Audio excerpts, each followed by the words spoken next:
Ang tugatog ng buhay. Kabanata 2334. Natigilan ang lahat. Ang mga aksyon ni Donovan ay medyo nakakahiya. Basang-basa siya sa dugo, baluktot ang ilong at natanggal din ang dalawa niyang ngipin sa harapan. Siya ay tumingin kakilakilabot na tila ang kanyang imahe ng pagiging ang unang kababalaghan na lumitaw sa loob ng 10,000 taon ay wala na. Maging ang mga miyembro ng sektang Plenilon ay napabuntong hininga sa gulat. Ano ang nangyari doon?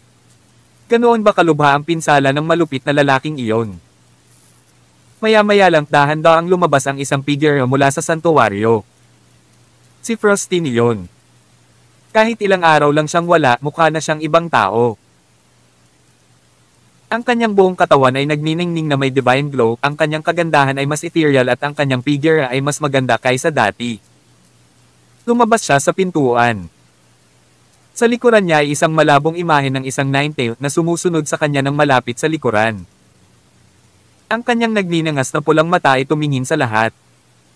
Si Frosty Knight sa katunayan ang nagpal-AS kay Donovan. Ang kanyang kapangyarihan ay higit sa kanya. Bago niya natanggap ang legacy, ang kanyang cultivation level ay Spirit 7 lamang. Si Donovan, sa kabilang banda, ay ikalimang kaharian sa Eminent Immortal. Ang dalawa ay may ganoong malaking pagkakaiba sa kapangyarihan, ngunit ang mga talahanayan ay nakabukas. Bakit ka? Tila nabalisa si Seren kahit na madaling natalo ni Frosty si Donovan. Ang kanyang mga mata ay puno ng kalungkutan at pagkabigo. Sa tuwing nakatanggap ng legacy ang Ninetales, isang partikular na phenomenon ang magaganap sa panahon ng consolidation phase. Ang mas maraming oras na kinuha ng isa upang pagsamahin, mas maraming kapangyarihan ang kanilang matatanggap. Si Frosty, gayunpaman, ay tumagal lamang ng isang araw upang pagsamahin ang kanyang mga kapangyarihan. Naalala ni Seren na noon, kailangan niyang ubusin ang isang buong linggo. Nangangahulugan iyon na ang kapangyarihang natanggap ni Frosty ay isang ikapitong bahagi lamang ng natanggap niya noon. Sa conclusion, nangangahulugan ito na nabigo ang bahagi ng pagpapatatag. Napabuntong hininga siya, alam niyang ang dahilan ay posibleng dahil sa naranasan ni Frosty. Ang kanyang mga ugat ay nawasak dahil sa malupit na pamamaraan na ginamit ng monghe ng Yavda upang puwersahang buhayin ang kanyang dugo na naging dahilan upang siya ay mapunta sa ganito. Ang isang taong nasira ang kanilang legacy ay hindi makakarating sa malayo sa simula. Paano siya naging Plenilon Sect Master? Kaya ito ay walang kabuluhan. Walang ideya si Alex tungkol sa magkahalong damdamin ng matandang babae, ngunit tuwang-tuwa siya nang makitang gumaling na ang mga sugat ni Frosty mula nang magpakita ito ng may ganoong kapangyarihan. Sis, okay ka lang? Lumingon sa kanya si Frosty na may matamis na ngiti. Ma'am. Salamat Alex, umiling si Alex habang nakatingin kay Donovan. Let's talk after dealing with this sunshine guy. Pagkatapos noon, tumalon siya mula sa lupa at mabilis na umatake gamit ang gintong sibat. Sa pagkakataong ito, naramdaman ni Donovan na talagang kumikislap ang kanyang buhay sa harap ng kanyang mga mata. Binigyan siya ni Frosty ng isang concussion pagkatapos ng lahat at ang ilan sa kanyang mga tadyang ay nabali. Ang kanyang kasalukuyang kapangyarihan ay napakalimitado. Tapos na ako para. Ako, ang anak ng swerte, ay hindi inaasahang natalo ng paulit-ulit pagkatapos makilala ang taong Rockefeller na ito. Mukhang mamamatay ako sa kamay niya ngayon. Sayang naman. Isip ni Donovan. Sa pinakahuling sandali, ang jade pendant na suot niya ay nagkapira-piraso ng bumungad sa kanila ang isang bola ng puting liwanag. Ito ay tila medyo malisyoso. Naramdaman ni Alex ang isang napakalaking, nakakatakot na presensya na bumababa. Pinaandar ni Chill ang kanyang gulugod at tumubo ang goosebump sa kanyang buong katawan. Walang pag-aalinlangan, umatras siya sa pinakamabilis na kanyang makakaya, iniiwasan ang anumang darating. Shing! Isang espada ang nagmula sa langit na bumagsak sa paunang posisyon ni Alex. Kabanata 2335. Ito ay kakilakilabot. Ang kapangyarihan ng batas ay nabasag sa mga piraso at ang espasyo sa paligid ng lugar ay nayanig habang ito ay bumubuo ng isang walang laman sa loob ng mga bitek. Nagsimulang umatras ang lahat ng naroon halatang natatakot. Ang espasyo sa paligid ng Donovan ay naging vacuum na sumasaklaw sa 500 metrong radius. Tinawakan ni Alex ang kaliwang bahagi. Bagamat napakabilis niyang umiwas, nasaktan pa rin siya sa puting liwanag na iyon. Halos bumaw na ito sa kanyang bituka at hindi rin ito maharangan ng kaliskis ni Mila. Ang sinag na iyon ay tiyak na kumikinang sa mahigit 10 beses na bilis ng tunog. Ano iyon? Paano ito naging malakas? Bahagyang napailing si Alex. Napakalaki ng kapangyarihan ng Sky Sword. Ito ay ganap na wala sa kanyang mga kamay. Ang ganoong kapangyarihan ay nangangahulugan lamang na ito ay mas malakas kaysa sa isang eminent immortal. Kahit na ang Yodevakaran Buddha ay hindi katugma para dito. Bukod dito, ang liwanag na ito ay nagpaalarma sa Mystic Maiden sa kanyang palasyo ng isip. Sa pakikipag-usap sa kanya sa pamamagitan ng telepathy, sinabi niya, ikaw ay nasa malaking problema. Anong problema? Tanong ni Alex. Maghintay lang. Ilang sandali pa, sumabog ang katawan ni Donovan ng liwanag na kumikinang sa matinding aura na parabang isang mystical master ang bumaba sa planetang ito. Sa loob ng liwanag, lumutang ang isang batang ginang. Nakataas ang kilay niya na tila galit. Sino ang gustong pumatay sa anak ko? Isang babae na nagsasabing anak niya si Donovan ay tumayo para sa kanya. Nangangahulugan ito na ang babae ay ang kanyang ina, si Dolores Orlando. Naguguluhan din si Donovan, hindi pa niya nakita ang babaeng ito. Wala pa siyang ina sa buong buhay niya. Gayunpaman siya ay tila malakas at siya ay lumitaw ng wala saan upang iligtas siya. Ito ang eksaktong kailangan niya ngayon kaya ito ay mahusay. Ibig sabihin, isa pang pagkakataon. Who cares kung sino siya? Who cares kung bakit niya ako iniwan? Basta makakatulong siya, I don't mind calling her mom. Siya. Tila medyo nasa sabik, itinuro ng isa sa mga Peak Lord si Alex at sumigaw. Gusto niyang patayin ang Sectmaster namin. Masyadong mayabang at masama ang lalaking ito. Tinakaw niya ang kasintahan at kayamanan ng Sectmaster. Siya ang pangunahing kaaway ng ating Sectmaster. Nang marinig ito, nagtanong ang batang ginang, Sectmaster. Hindi ba si Gabriel Simpson ang Sectmaster? Sumagot ang Peak Lord, Ang bagong Sectmaster ay pumalit na. Nagretiro na si Sectmaster Simpson. Hindi siya nang ahas na sabihin na pinatay ni Donovan si Gabriel dahil wala siyang ideya kung ano ang kaugnayan ng batang madam kay Gabriel. Nagsalita si Alex. Retired na. Kalokohan, literal na pinabagsak nila siya. Nagtulungan kayong lahat para patayin ang Sectmaster niyo. Oh, at ang iyong munting anak dito ay ang pumatay sa sarili niyang ama. Sok. Huwag kang maglabas ng kalokohan. Ulalas ni Donovan. Ma, bakit ko papatayin si Dad? Pinatay niya. Kung hindi dahil sa kanya, bakit pa mamamatay si Dad? Likas pa nga ang tawag niya sa mga ito ng kanyang mga magulang na walang nararamdamang guilt sa loob ng kanyang puso. Para sa kanya, hindi mahalaga kung ano ang dapat niyang gawin kaya't ito ay nakakatulong sa kanya. Maaari pa nga siyang gumuho sa paanan nito, lalo pa ang pagtawag sa kanila ng kanyang mga magulang. Ito ay nangyayari sa paraang gusto niya. Nambola ang dalaga sa pagtawag ni Donovan sa kanya. Lamambat ang ekspresyon nito nang lumingon sa kanya. O aking mahal na anak, labis kang nahirapan. Hindi posibleng patayin ng mga normal na tao ang kanilang sariling ama at ang sinumang magagawa ay kakaiba. Anak, alam ni nanay na papatayin mo si Gabriel balang araw. At hindi kita sinisisi. Ito lang ang tinatawag nating kapalaran. Kapag nalampasan mo na ang balakid na ito, magiging perpekto ang iyong buhay.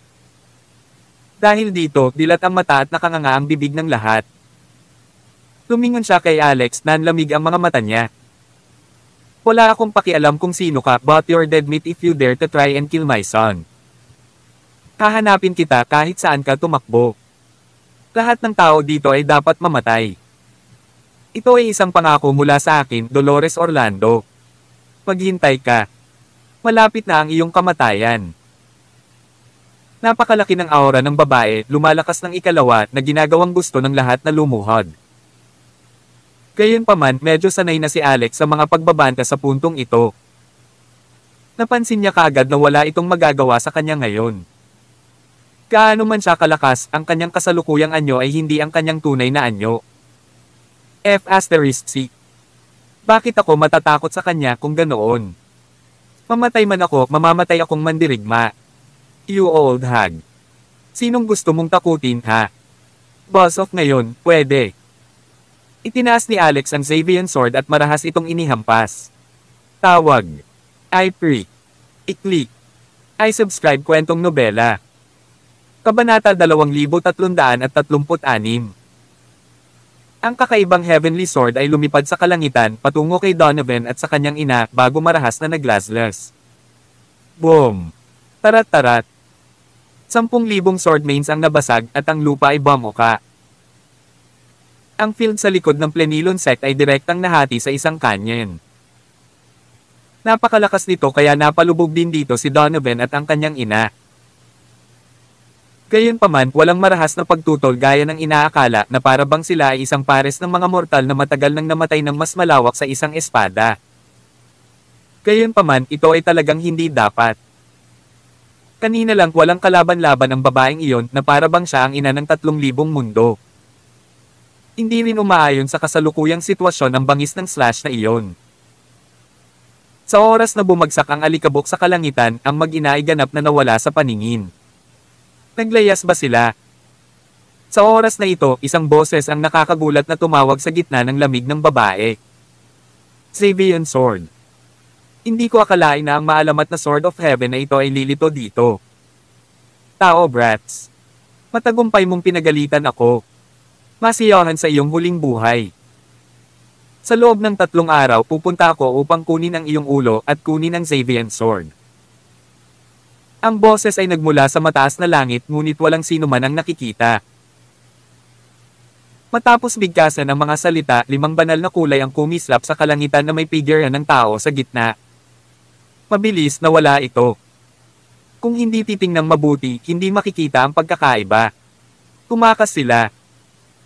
Nakahinga ng maluwag si Hermione at bumulong, itong babaeng ito na napakalaki ng bibig ay iniisip talaga na siya ang Western Queen. Nakakainis. The moment she said that, may nangyaring hindi inaasahan. Huling narinig ang boses ng babae. Napakagaling. Ang isang maliit na langgam na tulad mo ay naglakas loob na magsalita tungkol sa akin sa aking likuran. Pagkatapos ng 3 araw, papatayin din kita. Nalaglag ang panga ni Hermione, nakanganga ang bibig. Hindi niya inaasahan na hindi umalis ang babae. Gayunpaman, lahat ng naruroon ay sakop ng mga banal na pandama ngunit hindi nila mahanap ang presensya ng taong iyon. Unting alipin, hindi na kailangang maghanap. Wala na siya. Sa palasyo ng isip, kinausap ng Mystic Maiden si Alex. Nakasimangot na tanong ni Alex, ang laking gulo na pinag-uusapan niyo kanina. Siya ba? Ang Mystic Maiden ay tila bumubulong sa sarili. Hindi ko inaasahan na ang angkan ng Peacock Heavenly King ay nasa lupaing ito pa rin. Maliit na alipin nang sabihin niyang pupunta siya sa iyo sa loob ng 3 araw, hindi niya iyon sinasabi para katuwaan. Darating talaga siya. Alam ko ang ugali ng clan na ito hanggang sa buto. Hari sa langit ng Peacock. Natigilan sandali si Alex. Iniisip ni Alex ang babaeng nagsasalita tungkol sa mga tao. So, hindi ba siya tao? Nasaan ang kanyang cultivation level? Tanong ni Alex. Ang kanyang antas ng paglilinang ay hindi pa alam, ngunit ang pagpatay sa iyo ay madali lang. Mula sa kapangyarihan ng slash na iyon ngayon, siya ay hindi bababa sa isang mahusay na golden immortal na demonyo. Upang pumatay ng isang mortal na tulad mo, isang daliri ay sapat na. Hindi inaasahan ni Alex na ang ina ni Donovan ay may napakagandang pinagmulan. Siya ay isang napakalaking demonyong paboril. Sa kabilang banda, si Donovan ay kalahating tao na kalahating demonyo o isang demonyong tao sa madaling salita. Mystic Maiden, nasa ilalim mo na ako. Hindi mo naman ako makikitang mamatay nang hindi ako naliligtas, di ba? Ikaw ang Mystic Maiden na madaling pumatay sa Yogyakarta Buddha. Super Goddess, kapag napatay ang kapatid na ito, hindi magiging maganda ang reputasyon mo, di ba? Hindi ka maliit na kapatid, ngunit isang maliit na alipin. Itinama naman siya ng Mystic Maiden. Ilang sandali pa ay nagmura si Alex sa kanyang puso. Sa wakas, habang nagngangalit ang kanyang mga ngipin, sinabi niya, "Bueno, ako ang munting alipin." Ngayon ang maliit na alipin ay nasa problema, mayroon bang anumang payo ang aking malaputing lotus na babaeng amo? Nang marinig ng Mystic Maiden na pinupuri siya ni Alex bilang isang puting lotus na bulaklak, tuwang-tuwa siya. "Okay, dahil ang galing mo magsalita, bibigyan kita ng guidance. Isang salita, tumakbo ka. At walang iba. Tumakbo ka hanggang sa hindi ka na niya maabutin." Kabanata 2337. Gusto ni Alex na samo ka ng dugo on the spot. Ito ba ang tinatawag mong guidance? I think binibigyan mo ako ng word puzzle. Ang Mysterious Maiden of Nine Heavens ay kalokohan. Gumagawa siya ng mga bagay ng may panlilinlang at sa halip ay hindi mapagkakatiwalaan. Siyempre, hindi siya naglakas loob na sabihin ang mga salitang ito. Sa oras na ito, nang makitang nawala na ang momentum, ang natitirang Peak Lords of the Sunshrine ay agad na tumakbo dahil ang ina ni Donovan ay walang pakialam sa kanilang buhay o kamatayan. Ayaw nilang mamatay sa kamay ni Alex, ang demonyo. Sino subukang tumakbo? Sinong pumayag? Nainas si Alex, hindi maipaliwanag na pinukaw ang isang dakilang golden immortal na demonyo.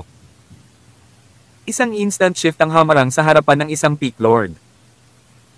Ang Dragon Tossed Punch na may malakas at mapang-akit na kamao ay malakas na umalangaw-ngaw.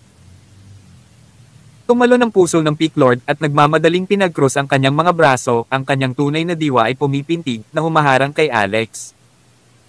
Gayunpaman, hindi ito nakatulong.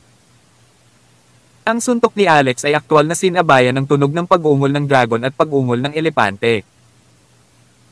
Direkta nitong binasag ang mga buto ng braso niya at muling pasulong sabay suntok pababa na dumurog sa dibdib niya. Ang Peak Lord ay bumagsak, duguan at kakilakilabot. Parang hindi na niya kayang mabuhay pa. Sa kabilang banda, umiwas din si Frostine para patayin ang kalaban. Siya ay nagmulto sa paligid gamit ang kanyang siyam na buntot. Pulang-pula ang magkabilang mata niya. Huling lumabas ang foxtail na binawi. Mayroong supernatural na kapangyarihan at ang Lunar Eclipse Cut. Nagmamadaling umakyat sa unahan. Si Hermione, na may huling lakas ng kakaibang dugo, ay pinutol ang Peak Lord na iyon na nasugatan ni Alex gamit ang isang espada. Sa puntong ito, sa 12 Peak Lords, 2 na lang ang natitira. Matagal nang nanginginig sa takot ang dalawa, halos hindi na matatag ang kanilang mga binti. Napuno ng panghihinayang ang kanilang puso. Kung alam nila na ito ang magiging resulta ngayon, hindi sana nila ninakawan ang mga kayamanan ni Alex. Hindi ito isang pagnanakaw. Isa lang itong paraan para mapatay. Oof! Ang isang lalaki na nakaharap sa mataas na panganib na ito ay direktang lumuhad sa lupa sa isang hubad na paraan at yumuko ng walang kabuluhan, "Sumuko ako. Iligtas mo ang aking buhay." Handa akong talikuran ang kadiliman at sumali sa Plenilon Sect. Sumuko. Sige, patayin mo siya. Itinuro ni Alex ang huling Peak Lord na may hawak na Golden Divine Spear. Ang huli, nanginginig sa mga salita, ay nagmamadaling ibinagsak ang kanyang buong katawan sa lupa at umungal, "Kuya, huwag mo akong patayin. Ako rin, handang talikuran ang dilim at sumama sa liwanag. Payag akong maging baka at kabayo para kay kuya. Oh, nako, handa akong ibigay sa iyo ang lahat ng gamit ko, kapatid. Ibibigay ko ang gusto mo." Mayroon pa akong 2 babae sa bahay, maganda tulad ng mga bulaklak.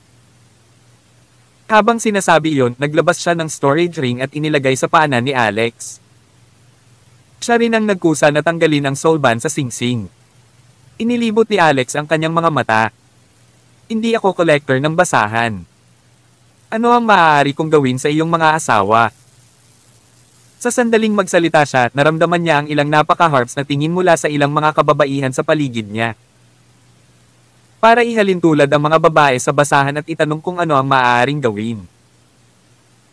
Nagtatanong si Alex tungkol sa layunin ng mga babae at hindi sa ibang kahulugan. "Haha. Nagbibiro lang ako. Halika, tingnan mo kung ano ang nasa loob ng singsing na ito." Upang ilihis ang atensyon ng lahat, kinuha ni Alex ang singsing sa lupa. Hindi man lang niya ito nilainggan bagkos ay diretsyong ibinuhos at ikinalat ang lahat sa lupa. Ang laman nito ay parang maliit na bundok na bumagsak. Nakita ang walang katapusang halaga ng mga kayamanan, mga espiritual na bato, mga espiritual na halamang gamot, elixir, at lahat ng uri ng mahahalagang materyales sa pag-refitting. Ang karamihang naroroon ay nagulat sa kaibuturan. Napakarami. Yayaman na tayo. Ulalas ni Hermione. Inaplos ni Alex ang kanyang baba at mukhang nasisiyahan. Lamang na ang mga bagay sa loob ng isang singsing na ito ay higit pa sa kung ano ang na-turnover sa vault ng Plenilun Sect na nagpapakita na ang Sun Shrine ay talagang umapaw sa mga mahahalagang bagay.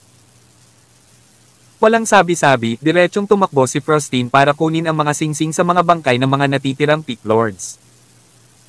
Kasama ang kay Gabriel, mayroong 12 singsing. Sa wakas, tumingin siya sa nakaluhod na Pit Lord. Ang singsing mo na lang ang natitira, hindi mo ba ibibigay? Tawag. I-freak. I-click. I-subscribe kwentong nobela. Kabanata 2338. Hindi handang magbigay. Hindi ba't iyon ay talagang naghahanap ng kamatayan? Halos umiyak ang Pit Lord na iyon at abala sa paglabas ng sariling storage ring para iabot kay Frostine. Gayunpaman pagkatapos tingnan ang mga nilalaman nito, hindi natuwa si Frostine. Ibinuhos din ni Frostine ang laman ng kanyang singsing. Kumpara sa katabi niya, pa-impulse siyang nahihiya sa bulsa. Walang maraming magagandang bagay. Umisi si Hermione, pareho kayong mga Sunshriners Pit Lords. Napakarami niyang gamit at ganito lang ang sa iyo. Ang kakulangan mo ba sa kakayahan o kawalan ng sinseridad? Kalimutan mo na, guro. Mas mabuting patayin siya ng isang suntok. Sayang lang ang hangin para itago pa siya. Tumanggo si Alex. Ang Pit Lord ay nagmamadaling sumigaw, sandali lang, ako, kinuha ko lang talaga itong storage ring paglabas ko. Pero meron pa rin ako sa bahay. Marami pa, bagaman. Dadalhin kita sa kanila. Isa pa, nasa akin ang susi sa treasure vault ng Sun Shrine. Basta pumunta ka sa Sun Shrine, lahat ng bagay sa vault ay sa iyo. Naningkit sandali ang mga mata ni Alex. Naglagay siya ng mga pagbabawal sa mga katawan ng 2 Pit Lords na sunod-sunod. Pagkatapos kinayaan niyang ilagay ni Frostine ang lahat ng kayamanan sa lupa at bumalik sa ring. Senior sister, may sasabihin ako sa iyo. Kalimutan ito, Hermione, at Madam Safal. Halika para makinig. Maghintay. Nagsalita si Frostine at tumingin kay Hermione, Senior brother, what's with this woman? Ano ang relasyon niya sa iyo? Kailangang malaman ng isa na sinira ng pamilyang Yggdrasil ang pamilya Usoro. Hindi mabilang na angka ng Usoro ang namatay sa kamay ng Plenilun Sect. Ginampanan ni Hermione ang isang mahalagang papel kaya't ang pagkamuhi ni Frostine sa kanya ay lumalim. Ngayon ay kasama niya si Alex sa paglalakad at hindi niya ito matatanggap sa anumang paraan. Siya. Siya ang aking Grandmaster. Niyakap ni Hermione ang braso ni Alex at buong pagmamalaking sinabi, ang aking amo ay isang superior na diyosa at may 4 na anak sa kanyang asawa. Frostine, hindi ko alam kung paano ka nasangkot sa aking Grandmaster, ngunit wala akong maling iniisip tungkol sa aking Grandmaster. Papatayin ka ng aking Grandmaster kapag nalaman niya ito. Nagising ni Frostine ang bloodline, tinanggap ang mana na tumataas ang halaga ng puwersa niya. Sinundan ito ng isang multo na 9 na buntot. Buong tiwala na siya ngayon na patayin si Hermione. Ang iyong Panginoon ay ang iyong Panginoon. Wala itong kinalaman sa iyo. Let's settle the feud between our 2 families at our hands. Makikipagduel ako sa iyo, buhay o kamatayan. Habang sinasabi ito ni Frostine, naisip niya ang malagim na pagkamatay ng kanyang ama at mga kababayan. Hindi mapakali, ang kanyang dibdib ay napuno ng layunin ng pagpatay. Tumigil, tumigil, tumigil. Nagmamadaling huminto si Alex. Hindi siya miyembro ng Yggdrasil family. Siya ay kapareho mo. Siya ay may 9 Tails bloodline. Maikling sinabi ni Alex ang tunay na pagkakakilanlan ni Hermione. Ang susi ay sa likod ni Hermione, nakatayo si Sienna na maaaring may ibinigay sa kanya. Gusto talaga ni Frostin at Hermione na mag-away. Mahirap sabihin kung sino ang mananalo o matatalo. Based lang sa projection ni Zian for a short moment kanina, medyo malaki pa rin ang threat. Siyempre, ang pinakamahalagang bagay ngayon ay hindi ang mga bagay na ito. Sa halip, papatayin sila ng matandang ina ni Donovan. Ipinagtapat ni Alex ang impormasyong sinabi sa kanya ng Mystic Maiden sa bawat tao. Ano? Isang peacock demon man lang sa Golden Immortal. Nagulat si Seren sa sinabi nito. Kung 2,000 taon na ang nakalipas, hindi siya matatakot. Sa oras na iyon, siya ay nagising ng 5 buntot, may 5 siyam na buntot na banal na kakayahan at may hindi mabilang na makalangit na kayamanan ng sandata na may pambihirang kapangyarihan. Ngayon, hindi na siya gaanong naiiba sa isang ordinaryong matandang babae. Paano siya magkakaroon ng kakayahang makipaglaban sa isang dakilang Golden Immortal na demonyo? Kabanata 2339. Hindi maintindihan ni Hermione.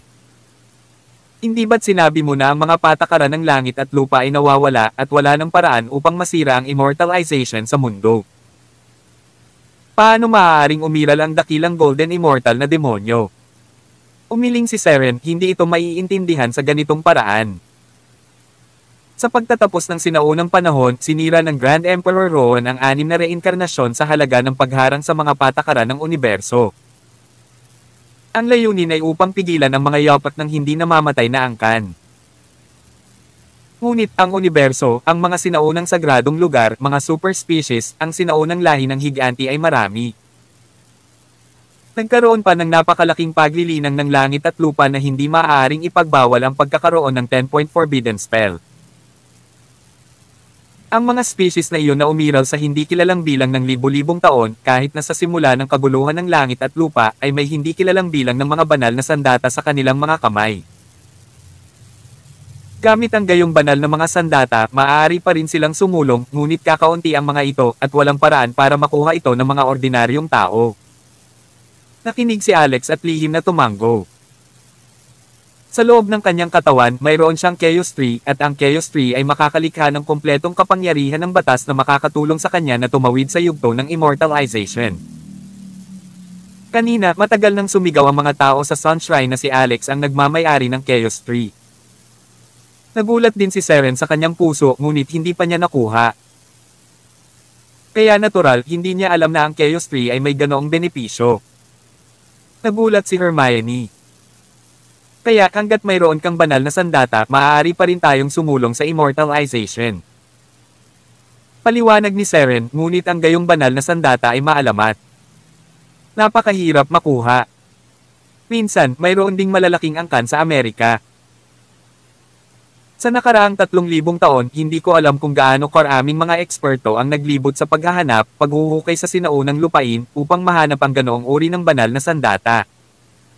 Ngunit lahat ng iyon ay nauwi sa wala. May mga alingaungaw na ang pinakamalalim na bahagi ng Misty Swamp ay dating sentro ng sinaunang panahon kung saan nakikipaglaban ang mga Diyos. Mayroong hindi mabilang na mga banal na sandata na naiwan sa loob sa kasamaang palad. Sa kasamaang palad, ano ang nangyari? Si Alex mismo ay nagnanais para sa lugar na iyon. Ito ay dahil ang Crazy Crone ay lumabas mula doon. Nandoon din si Dave. Iyon ay isang isinumpang lupain. Ang mga papasok ay tiyak na mamamatay. Nang makita ang ekspresyon ni Seren, kumikilos ang puso ni Alex. Madam Safal, minsan ka rin bang pumasok doon? Bagamat medyo naaabala pa si Seren sa pagtawag ni Alex sa kanya na Madam Safal, hindi siya umimik. Nakapunta na ako, at naging ganito, tumango siya. Nagulat si Alex, sabi ng chismis 2,000 taon na ang nakalilipas, 10,000 eksperto mula sa Pompeii Fairyland ang pumasok sa Misty Swamp. Sa wakas, lumabas ang 2.5 tao, isa na rito, ikaw, Madam Safal. Nang makitang tumatango-tango si Seren, hindi napigilan ni Alex na purihin siya. Hindi niya inaasahan na siya ay isang mahusay na tao na nakarang sa tabi ng Crazy Crone. Gayunpaman, pinatunayan din ng mga pangungusap na ito na tama ang Mystic Maiden. Ang ina ni Donovan ay maaaring talagang isang dakilang Golden Immortal na demonyo o isang direktang inapo ng Peacock King. Para sa gayong tao na dumating at patayin sila, ito ay tunay na nakakatakot. Ang mga naruroon ay sama-samang nawala ang kanilang mga salita sa pag-iisip ng mga kaayla hilakbot na kahihinatnen. Tumakbo.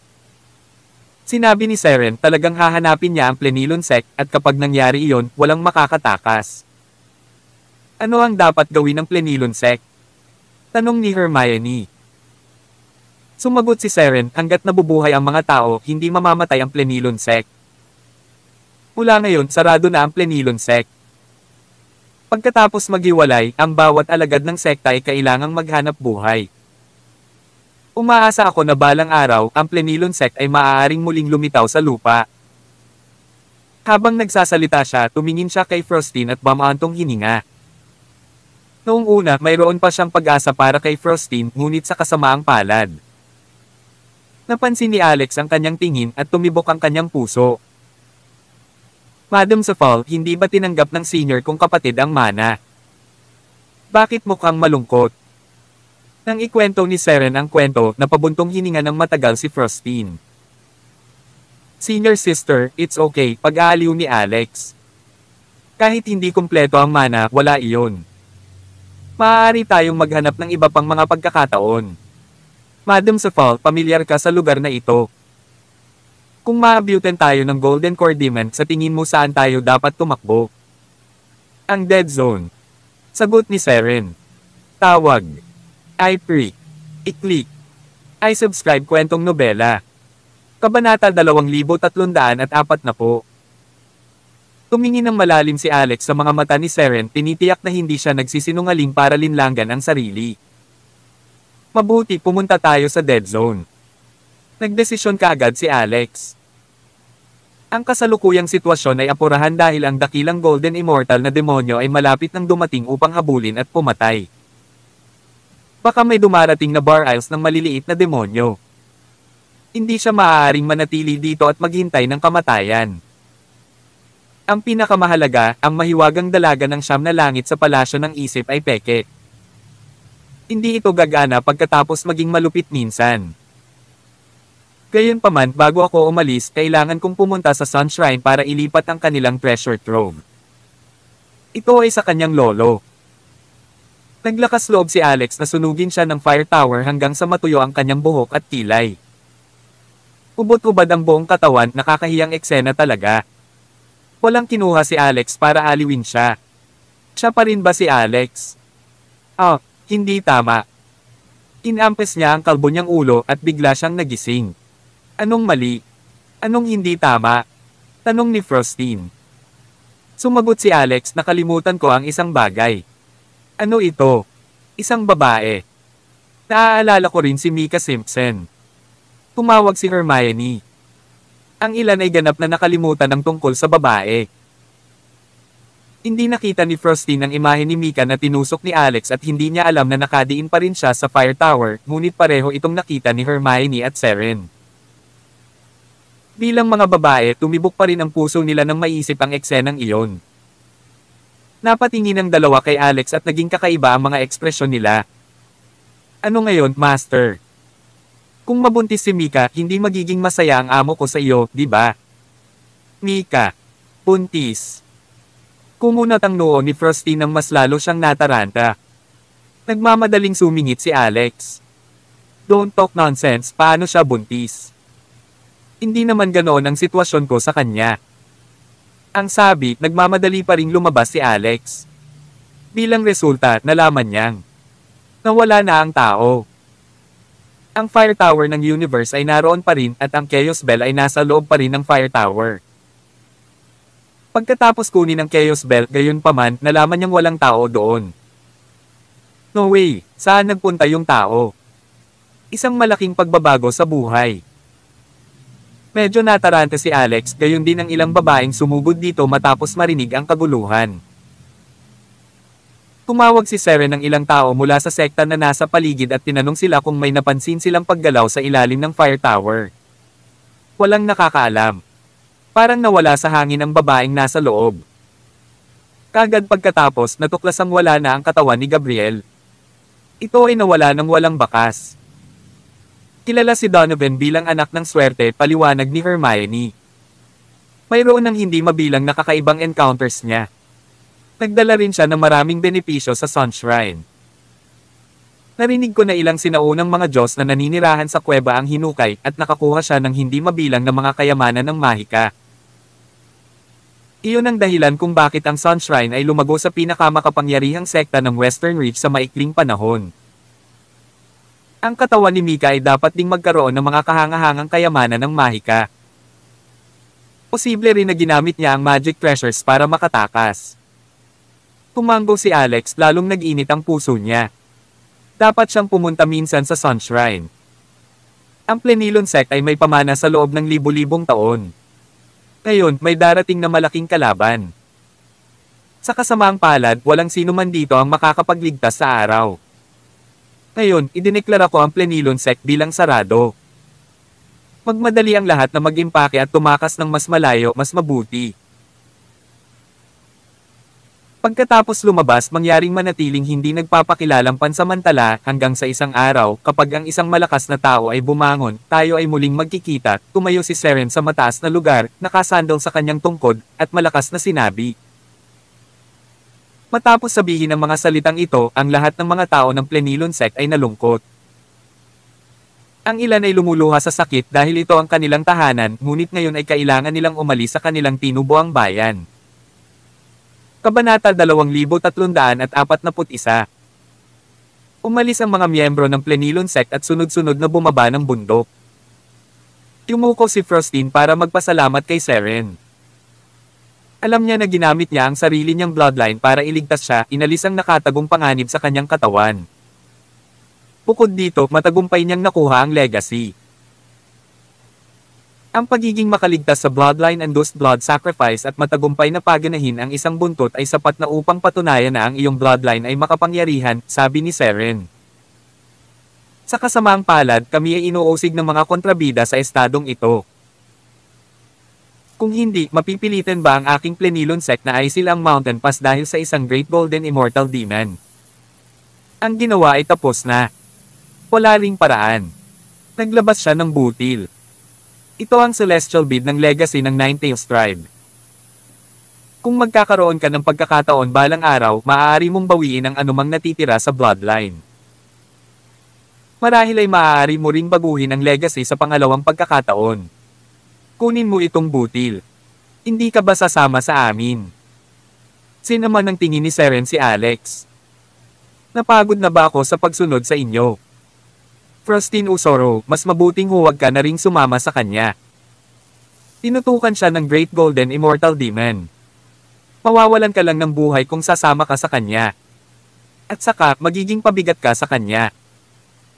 Tiyak na wala sa pag-asa ni Seren na susundan ni Frostine si Alex. Nakuha niya ang legacy pagkatapos ng lahat. Kaya naman, ang kanyang huling pangungusap ay nakapipinsola. Gaya ng inaasahan, nag-alinlangan si Frostine sa narinig. Sa totoo lang, ayaw din ni Alex na sundan siya nito.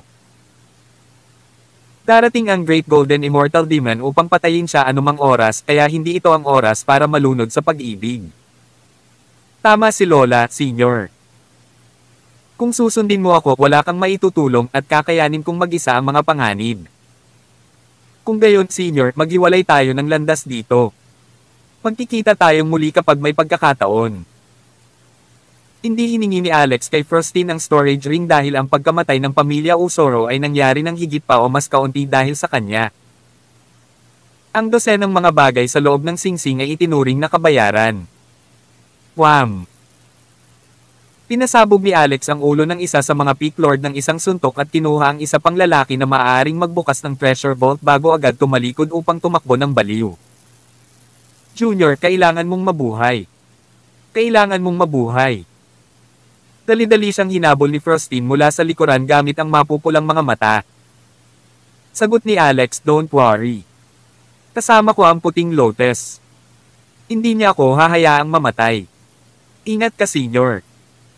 Sa palasyo ng isip, umalangaw-ngaw ang boses ng Mystic Maiden.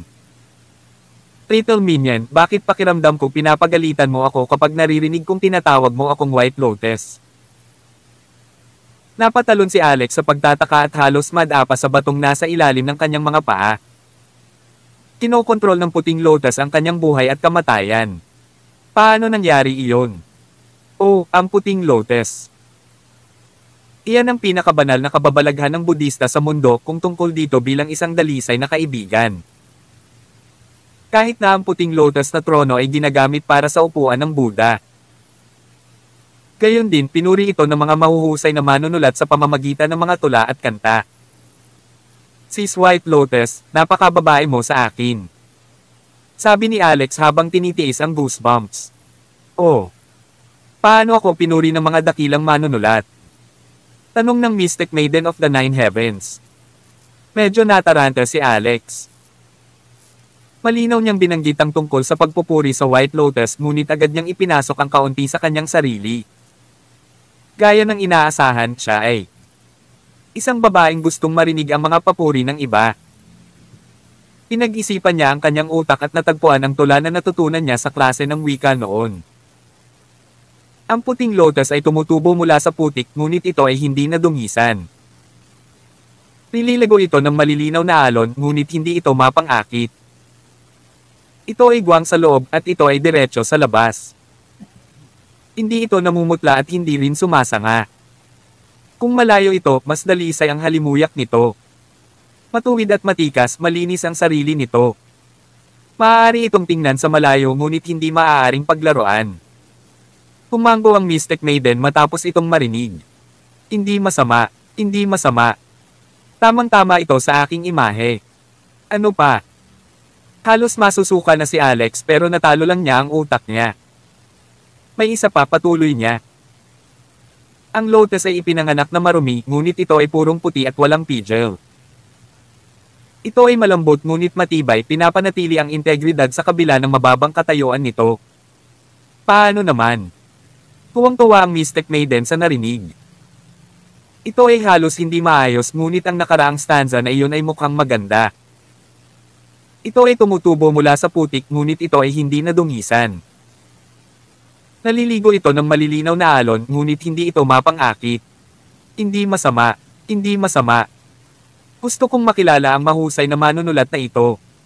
Matagal na siyang patay. Paano mo siya makikilala? Kinuha ni Alex ang isang tao upang patuloy na mag-teleport sa napakabilis na bilis. Hindi nagtagal, sumugod siya sa Starborn City. Pagkatapos bumalik siya sa Race City sa pamamagitan ng teleportation portal. Tinugol niya ang isa pang araw sa pag-abot sa Sunshrine. Sa kanyang pagtataka, medyo masigla ang Sunshrine ngayon habang sila ay nag-e-entertain ng mga bisita sa isang handaan. Nakilala pa ni Alex ang ilang pamilyar na mukha. Tawag. I-Freak. I-Click. I-Subscribe kwentong nobela. Kabanata 2342. Ano ang nangyayari? Lahat ng mga Sect Master at 11 Peak Lords of the Sunshrine ay biglang namatay. Gayunpaman, lumalabas na sila ay nagbibigay aliw sa mga bisita sa isang piging at ang tunog ng pagkanta at pagsayaw ay maririnig. Nagulat si Alex. Kahit siya ay nakikita ang pintuan ng pagtanggap ng panauhin na gawa sa mga bulaklak at mga dekorasyon na may mga parol at streamer sa loob ng tarangkahan ng bundok na puno ng kagalakan. Ang ilang mga bisita na nanggaling sa malayo ay sumugod sa piging sa pamamagitan ng pagsakay sa mga kakaibang hayop at pagmamaneho ng mga mamahaling sasakyan. Hoy, alam mo ba kung anong nangyayari dito? Tinanong ni Alex ang Peak Lord kung kaninong cultivation base ang kanyang tinatakan. Nang siya ay nasa daan, narinig niya na ang lalaking ito ay tinatawag na Gibson Edward at isa sa 3 Peak Lord na namamahala sa Sunshrine. Hindi ko alam. Tila medyo kinakabahan si Gibson Edward dahil nakatali ang kanyang mga kamay at ang kanyang buhay ay nakabitin sa isang sinulid. Pinakatakot niya ngayong papatayin siya ni Alex, ang dakilang Diablo, sa isang suntok pagkatapos makuha ang mga kayamanan sa vault. Kapag dumating ang oras na iyon, hindi ba siya magiging walang magawa? Ang mga pamilyar na mukha na nakita ni Alex ay ang mga taong nanghuhuli sa kanya noon. Ito ay si Colette Brunel mula sa Silvermoon Sanctuary at ilan sa kanyang mga tagasunod. Kung hindi ipinahiram ng babaeng ito ang Heavenly Mirror to the Sunshine pabalik sa Race City, hindi siya mahihirapan. Sa sandaling ito tila abala siya sa pakikisalamuha kaya hindi niya napansin ang pagdating ni Alex. Normal din ito dahil hindi gaanong nakikipag-ugnayan sa kanya si Alex noon. Pagkatapos ng isang padalos-dalos na engkwentro, kumarap siya sa kanya ng maglaon ay nakabalat kayo. Ang langit na salamin. Dahil napakabigay mo, bakit hindi mo ako hayaang samantalahin ito? Inayla muli ni Alex si Gibson sa isang bakanteng sulok. Nang muli siyang lumabas pagkatapos ng ilang sandali, nagbago siya sa hitsura ni Gabriel Simpson. Nakita ni Gibson ang buong proseso. Nalungkot siya. Itong kasuklam-suklam, immoral na tao ay nagkunwaring Donovan Orlando para mangimbay ng 10 bilyong espiritual na bato. Ngayong itinago niya ang kanyang sarili bilang Gabriel Simpson, sino ang dapat niyang dayin ngayon? Nakita ni Alex ang ekspresyon niya at napangiti. Fat Gibson, ingatan mo yang bibig mo. Aalis ako pagkatapos maabot ang treasure vault at ililibre pa kita. Ngunit kung kulang ka sa taktika, ang 11 natitirang Peak Lords ay gagawa ng isang halimbawa mula sa iyo. Parang bitter si Gibson. Hindi mo ba talaga ako papatayin para patahimikin ako? Umuso si Alex. Ano yun para patahimikin? Malalaman ng mga tao sa Western Ridge ang katotohanan sa loob ng ilang araw. Anyway, tatakas ako pagkatapos makuha ang mga kayamanan. Ang buhay at kamatayan ng isang menor de edad na karakter na tulad mo ay hindi magpapakilos ng bagyo. Sa sandaling narinig ito ni Gibson, ang pagganyak na mabuhay sa wakas ay sumiklab sa loob niya. Sige, makikipagtulungan talaga ako. Sa katunayan, ang aking relasyon kay Donovan Orlando ay hindi maganda. May alitan sa pagitan nating dalawa pero pwede tayong maging magkaibigan. Tahimik nang umisi si Alex. Sino ang handang makipagkaibigan sa iyo? Naiisip niya. Hindi nagtagal, nagpakita siya sa piging gamit ang pagkakakilanlan ni Gabriel. Sa isang iglap ay binati siya ng lahat ng taong nakakita sa kanya. Noon lang niya nalaman na ngayon pala ang birthday banquet ng isa sa mga asawa ni Gabriel. Ang mga invitation card ay malawak na nakakalat sa palibot ng Race City upang imbitahan ang ilang mga henero at nangungunang mga sekta sa piging. Sect Master. Bumalik ka na. Bumalik ka na rin, Peak Lord Edward. Oo nga pala, nasaan ang Young Sect Master at ang iba pang Peak Lords? Hindi nagsalita si Alex ngunit ganap na pinahintulutan si Gibson na ipaliwanag ito sa kanyang ngalan. Walang pakialam si Alex sa kung anumang dahilan ang naisip niya kaya naglakad kaagad si Gabriel papunta kay Colette. Sect Master Simpson, narinig ko na pumunta kayo para hulihin ang Rockefeller na iyon.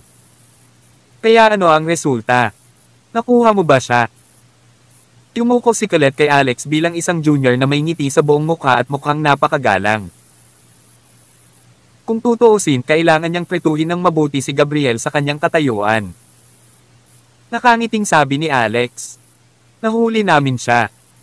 Siya ay isang menor de edad na karakter. Binabantayan siya ni Donovan at ng iba pa. Sabi ni Colette, nabalitaan ko na ang menor de edad na karakter na ito ay mayroong chaos tree sa kanyang katawan. Sect Master Simpson, pagkatapos mong makuha ang Chaos Tree, iniisip ko kung maaari mong ibahagi ang kaunting enerhiya ng Chaos Tree sa aming Silver Moon Sanctuary. Tumingin sa kanya si Alex at naisip, Ed Asterisk man, kaya alam nitong B Asterisk peak na ito na nasa akin ang Chaos Tree. Mukhang hindi na ito lihim sa Western Ridge. Sabi niya, you're quite well informed. Walang problema. Dahil ipinahiram mo sa amin ang Heavenly Mirror, maituturing din itong katumbasan. Ngunit ngayon, nagkataon lang na mayroon akong isang maliit na bagay na nangangailangan ng paggamit ng Heavenly Mirror para sa isang sandali muli. Pwede mo bang ipahiram ulit sa akin sandali? Kabanata 2343. Ang Heavenly Mirror ay ang kayamanan ng Silver Moon Sanctuary. Gayunpaman, hiniram niya ito noon kasama ng pangako ngayon kaya natural na hindi siya maaaring tanggihan ni Colette. Tinanong lang niya, Sect Master Simpson, ano ang gagawin mo sa paghiram ng Heavenly Mirror sa pagkakataong ito? Ito ay isang maliit na sikreto ko, Alex blurted. Umiti si Colette. Sige, hindi ko na ipagkukunwari yan. Maghihintay ako dito. Sectmaster Simpson, mangyaring ibalik ka agad ang Heavenly Mirror pagkatapos mong gawin ito. Walang problema. Tumanggo si Alex at inalis ang Heavenly Mirror bago pumasok kasama si Gibson. 2 beses na sumulyap si Gibson kay Colette at naisip, itong langit mong salamin ay nakatakdang mawala ng tuluyan. Malamang gusto ng Silver Moon Sanctuary na ako ang sisihin.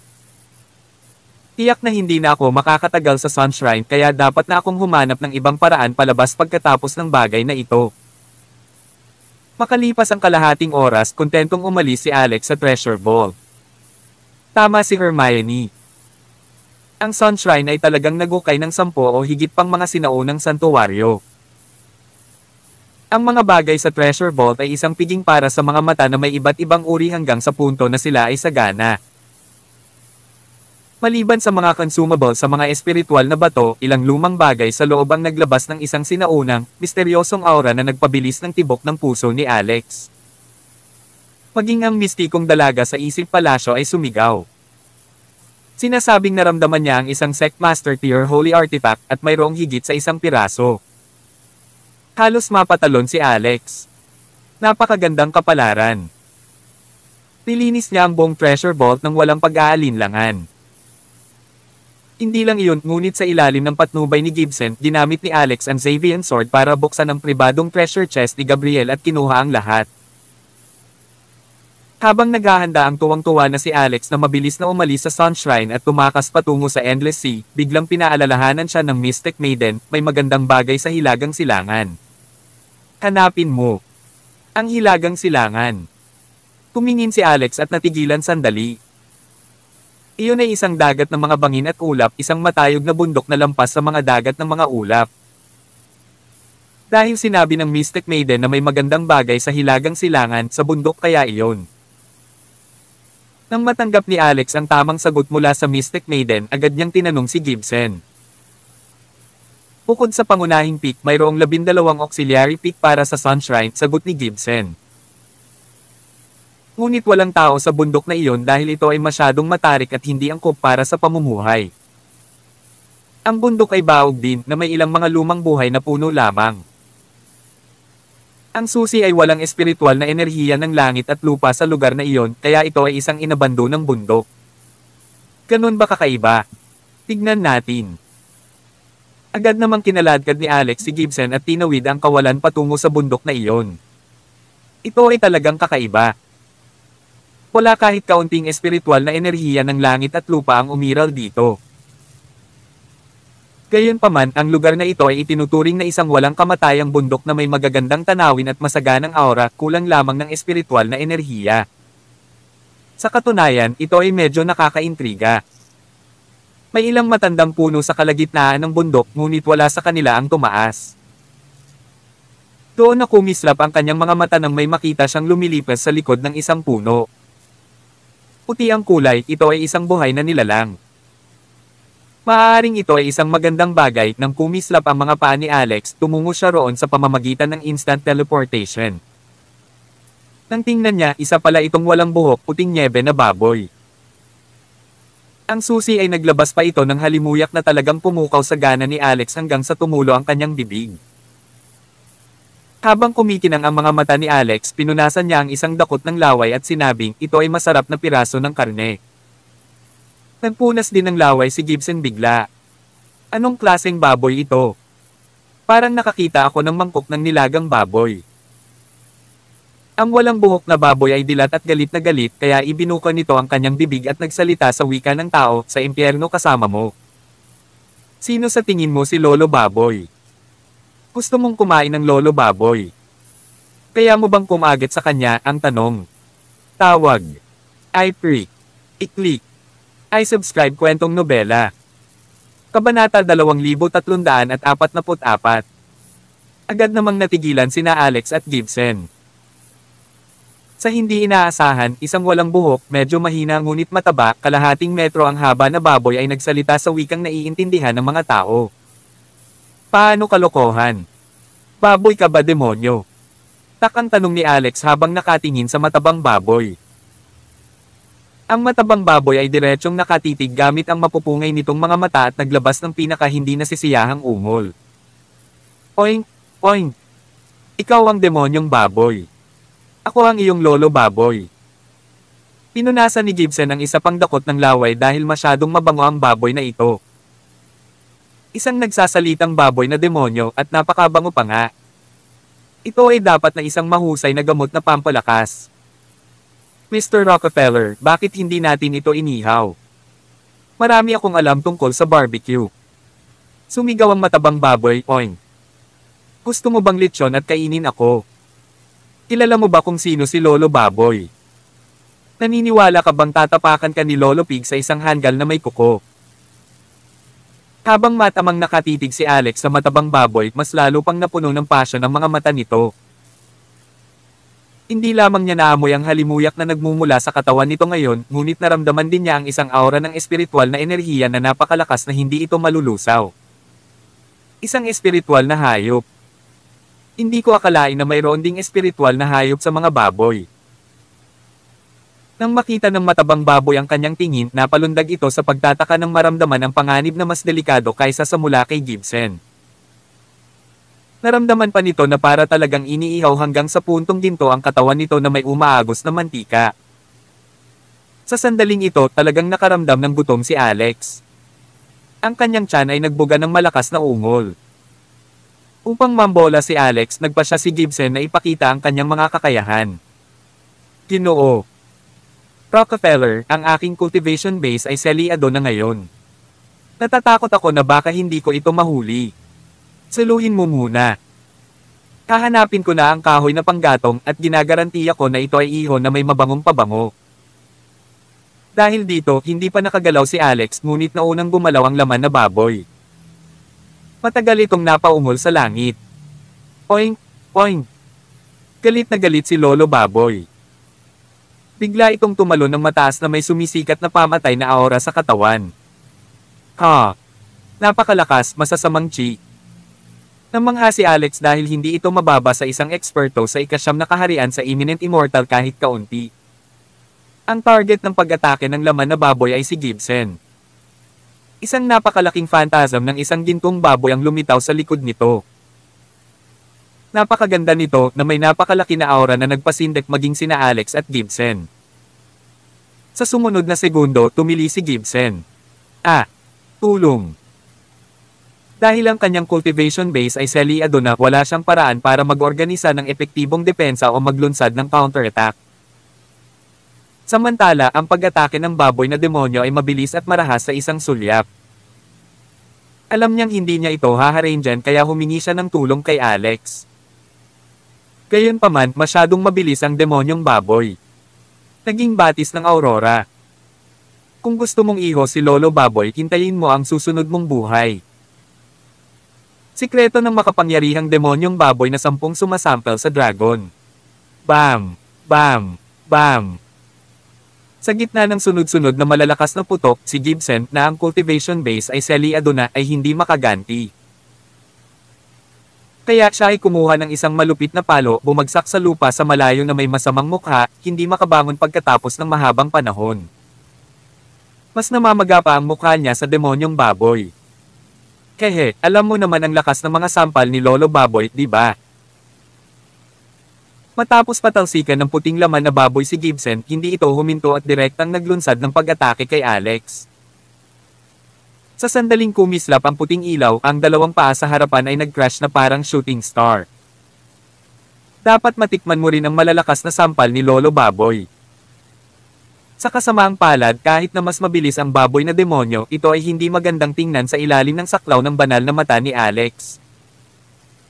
Isang malakas na sampal lang ang pinadala niya nang malapit nang tumama ang mga kuko nito sa kanyang dibdib. Smack! Inampes niya ng malakas ang ulo ng baboy na demonyo. Bumagsak ang demonyong baboy sa lupa at nakakita ng mga bituin.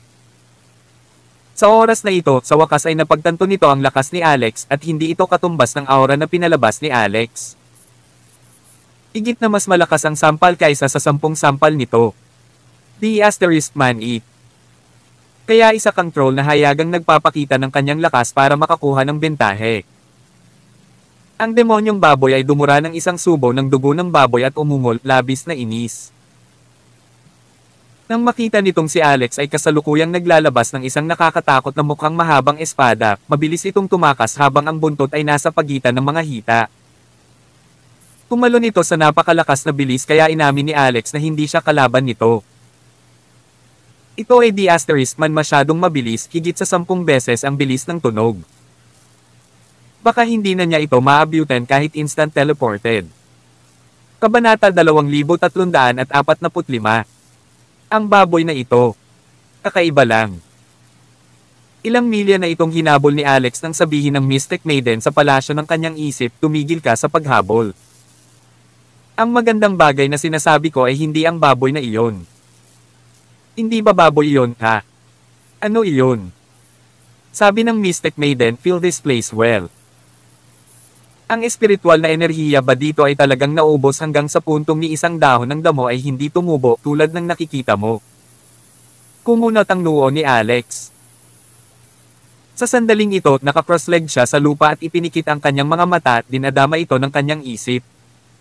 Maya-maya, naramdaman niyang may mali. Tama ang naunang hula. Ang taluktok ng bundok na ito ay kakaiba at tila ang espiritual na enerhiya ay hindi na natili roon kasama ang sira at tigang na tanawin. Gayunpaman nang maramdaman niya ito sa kapangyarihan ng gininto angkor ng mga batas, nakita niya ang napakatinding espiritual na enerhiya ng langit at lupa sa ilalim. Mayroon ding pinigilan na panlabas na puwersa. Ilang segundo pa ay napatalon siya sa gulat. Sa ilalim ng bundok na ito, mayroong isang selyadong spell formation.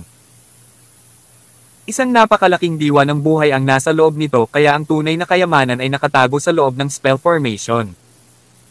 Humango ang Mystic Maiden. Tama iyan, how insightful. Sabay-sabay na nag-iisip si Alex ng maraming bagay. Ang bundok na ito ay tigang, ngunit ang ilang maiikling puno ay biglang lumitaw. Ayon sa kondisyon ng sealed spell formation na nakakandado sa enerhiya, ang mga maiikling puno ay hindi dapat naririto at dapat itong maging isang walang bahid na lugar. Ngayon, mukhang nasira ang spell formation sa bundok na naglalabas ng bahagi ng espiritual na enerhiya. Ang pinsala ay magiging mas malaki sa paglipas ng panahon at may makakatuklas sa pagbuo ng spell na ito. Tama. Iyon ang demonyong baboy. Higit sa lahat, kakaiba ang hitsura nito kaya tiyak na may natuklasan ito. Pasimpleng pinatalsik ni Alex si Gibson bago niya hinanap ang spell formation sa bundok, naghahanap ng mga pagkakataon. Sa huli, nakasalubong niyang muli ang baboy na demonyo sa kalagitnaan ng bundok sa kabilang panig. Ang maputi at mataba na baboy ay desperadong naguhukay habang nakaharap sa pader ng bundok. Nang makita nito si Alex ay agad itong naging puff of white light at tumakas. Gayunpaman, hindi ito hinabol ni Alex sa pagkakataong ito. Sa halip, tumayo siya sa lugar kung saan ito hinukay. Matapos itong maramdamang mabuti ay agad siyang natuwa. Matapos itong hanapin ng kalahating araw, nabigo siyang mahanap ang pasukan, ngunit natagpuan ito ng demonyong baboy. Bam! Agad na hinawakan ni Alex ang Xavian sword at nilaslas ito ng isang suntok. Pagkaraan ng ilang sandali, binuksan niya ang pasukan ng isang kuweba. Isang bumulwak ng hangin na bulok ngunit nagdadala ng walang katapusang espiritual na enerhiya ang lumabas mula sa loob. Ang mga sinag ng banal na katangian na kumikinang na pilak ay tumagos mula sa pasukan ng kuweba. Saglit lang nakaramdam ng ginhawa si Alex sa buong katawan na nilubog ang kanyang mga pores sa isang hot spring. Naalis ang pagod sa kanyang katawan. Nagulat si Alex. Ang isang bagay na nakatago sa ilalim ay maaaring maging kapaki-pakinabang sa pamamagitan lamang ng paghinga sa naglalabas na hangin. Noon muling lumitaw ang baboy. Umuso ito kay Alex. Anong ginagawa mo? Gusto mo bang maging nilagang baboy? Sabi ni Alex na nakakunot ang noo. Sumagot ang demonyong baboy, ako, si Lolo Pig, ang unang nakatuklas ng lugar na ito. Anyhow, kailangan nating pag-usapan ang first come first serve. Ngayon na sinusubukan mong i-hook ito ay masyadong hindi mapagbigay. Lalong nabigla si Alex. Sinusubukan mo pa nga akong mga tuwiran. Mukhang nag-evolve ng husto ang IQ ng ulo ng baboy mo. Oink, oink. Huwag mo akong tawaging baboy. Ang demonyong baboy ay nagbuga ng isang nakamamatay na tingin. Pwede mo akong tawaging Lolo Baboy. Mawala ka. Hindi. Kung ganoon, gumawa tayo ng deal. Ang Stardew Fruit sa loob ay ibabahagi sa kalahati para sa bawat tao. Ano? Ang sinasabi mo sa loob ay ang Stardew Fruit. Natulala talaga si Alex this time. Ang Ultimate Book of Medicine na kanyang minana ay naglalaman ng mga pagpapakilala ng hindi mabilang na mga treasured species. Ang Stardew Fruit ay inuri bilang isa sa 10 immortal na prutas na umagaw sa kapalaran ng langit at lupa at nagpalusog sa 10 puntong espiritual na enerhiya.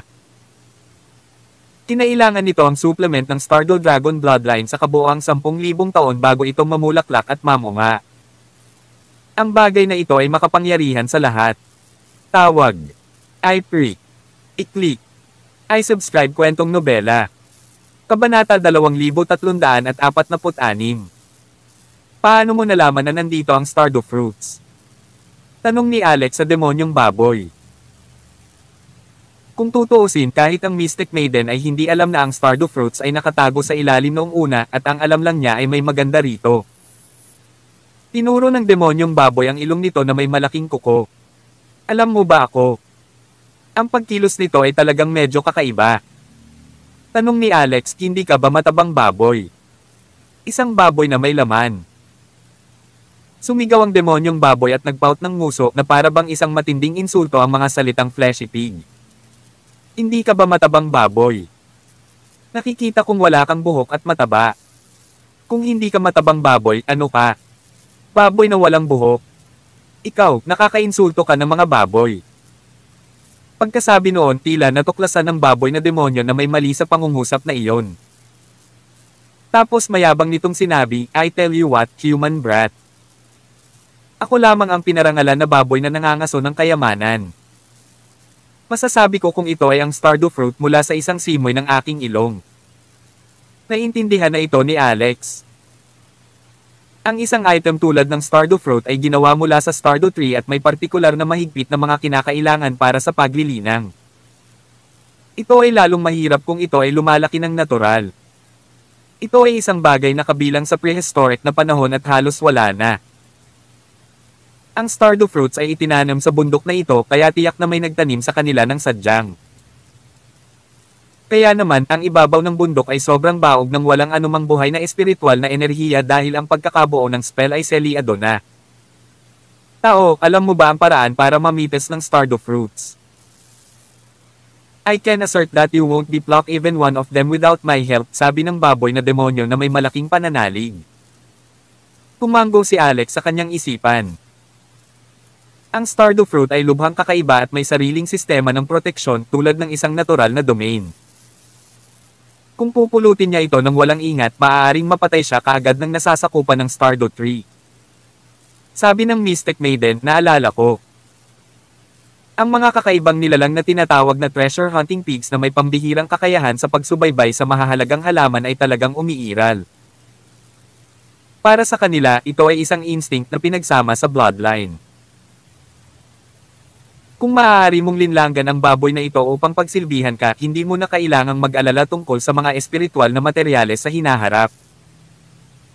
Tanong ni Alex, maaari ko bang makuha ito sa pamamagitan ng puwersa at pumirma ng kontrata? Umiling ang Mystic Maiden. Ang mga kakaibang nilalang ay may sariling kakayahan sa pagprotekta. Ang pinakamalaking problema sa treasure hunting pig na ito ay ang pagiging immune nito sa mga kontrata at ito ay lalong mabilis kapag ito ay tumatakbo. Mukha pa itong pasusuhin kaya hindi dapat mahirap linlangan ito. Siyempre, ang isang nakakatakot na gawain ay kailangang hawakan ng mga profesional, sagot ni Alex. Kung gayon, ipapaubaya ko ito sa aking pinakamamahal na Master White Lotus. Anong ibig mong sabihin? Ang ibig kong sabihin na may mahusay na kakayahan ay may mas malalaking responsibilidad. Sa sandaling ito, ang pilak na liwanag na sumabog sa kuweba ng bundok ay lumalakas. Nagulat ang treasure hunting pig, it's almost time. Tinog na ang Stardew Fruits. Itigil ang pag-aalinlangan, tao. Bilisan mo at pumasok ka. Kailangan lang ng pagsisikap ng ilang blink upang umunlad mula sa pagkahinog hanggang sa pagkabulok ng Stardew Fruits. Kapag nakaligtaan mo ito, wala nang matitira. Hindi nagdalawang isip si Alex at agad na pumayag. Muli siyang nagukay gamit ang Xavian Sword, medyo malalim ang paghuhukay. Ang treasure hunting pig ay nag-drill dito kagad nang hindi nagsasalita. Natakot si Alex na baka may daya ito kaya inactivate niya ang reflective eye at gumawa ng ilang mirage na iwan ang dalawa sa kanila na nagbabantay sa pasukan ng kuweba. Pagkatapos dali-dali siyang pumasok para ituloy ito. Makalipas ang ilang minuto, nakita niya ang Stardew Tree.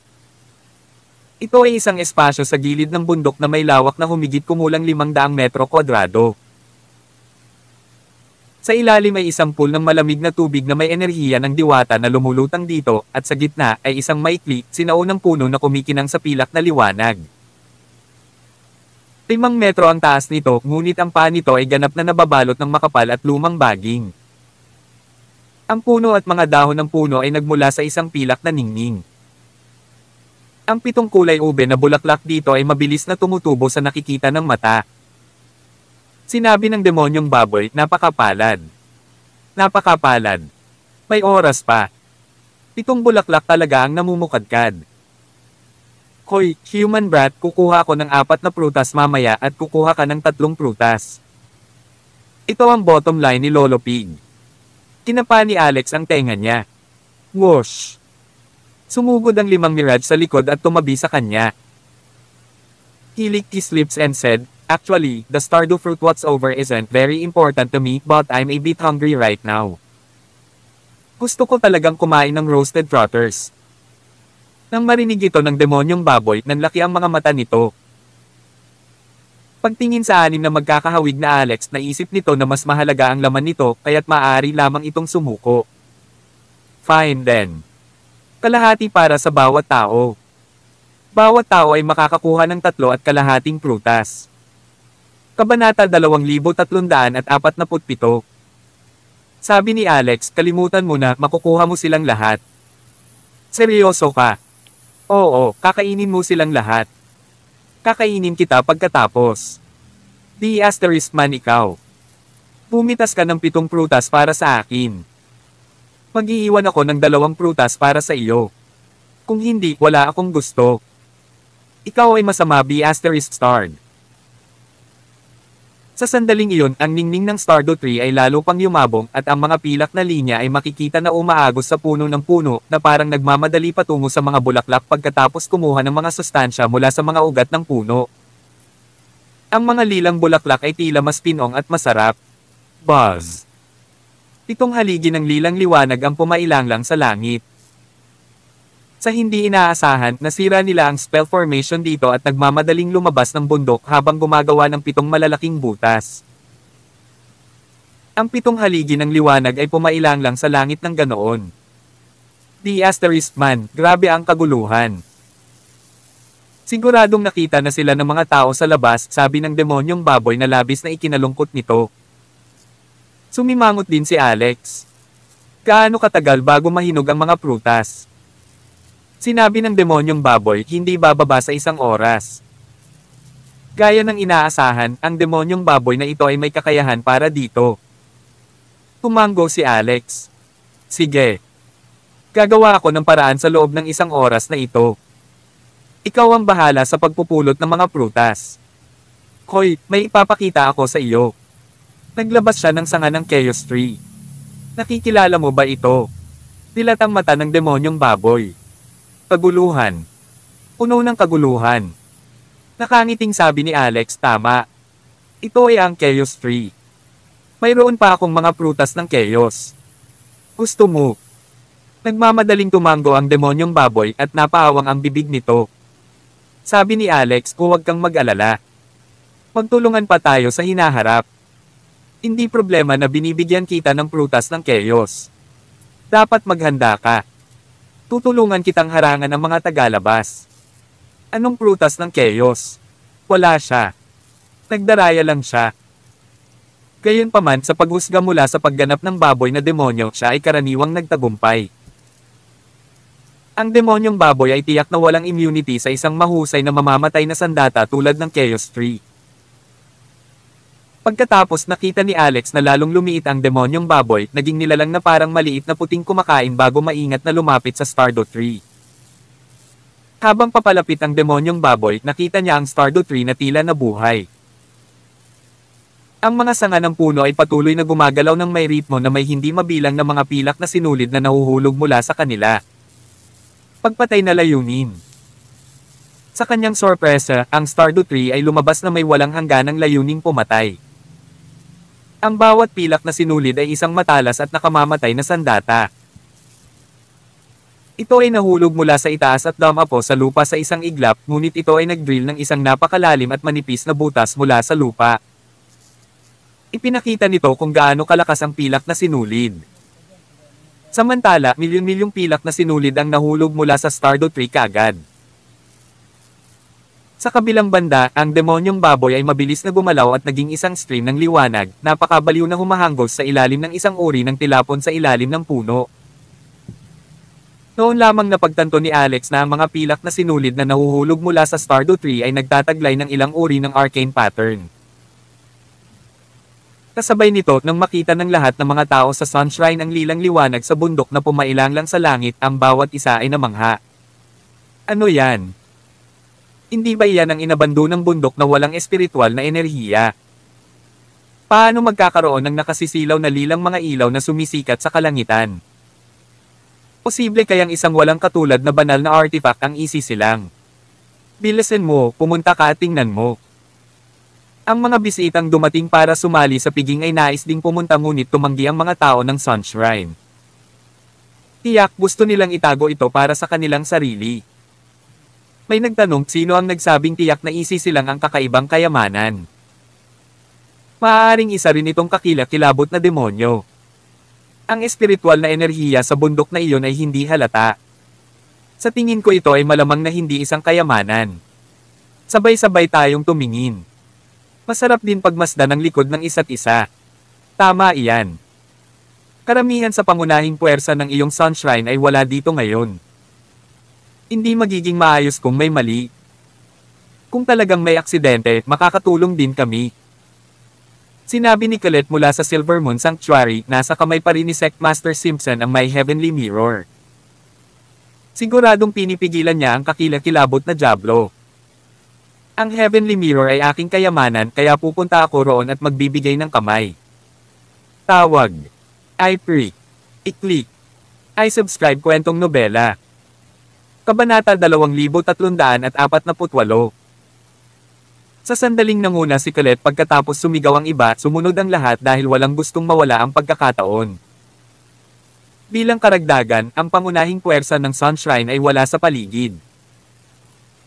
Kaya kahit na gusto ng mga taong naroroon na harangin sila sa pamamagitan ng puwersa, hindi nila sila pipigilan. Nakita ni Alex na ang demonyong baboy na matagumpay na dumaan sa domain ng milyon-milyong pilak na sinulid sa tiyan ng bundok ay humihingal ng husto. Ang pagkakabuo ng pilak na sinulid ay tila hindi kakayanin para dito kahit na 10 beses ang bilis ng tunog. Naiisip niya na tama ang mga salita ng demonyong baboy at kung siya ay pupunta sa kanyang sarili, hindi siya makakapulot ng prutas. Baka mamatay pa siya doon. Tulad ng inaasahan, ang isa ay maaaring maging isang dalubhasa sa kanyang sariling espesyal na larangan, ngunit sa aspetong ito, siya ay mas mababa sa isang baboy. Mayaman ang halimuyak ng bulaklak. Naramdaman ni Alex na ang halimuyak ng bulaklak ay may kakaibang epekto na bahagyang yumanig sa kanyang mga laman loob. Sinabi ng Mystic Maiden kung gusto mong maging santo, ang Stardew Fruit ay isang magandang suplemento. Pinapayagan ka nitong pinuhin ang iyong 5 panloob na organo at makamit ang mahusay na gamot ng 5 panloob na organo. Natigilan si Alex.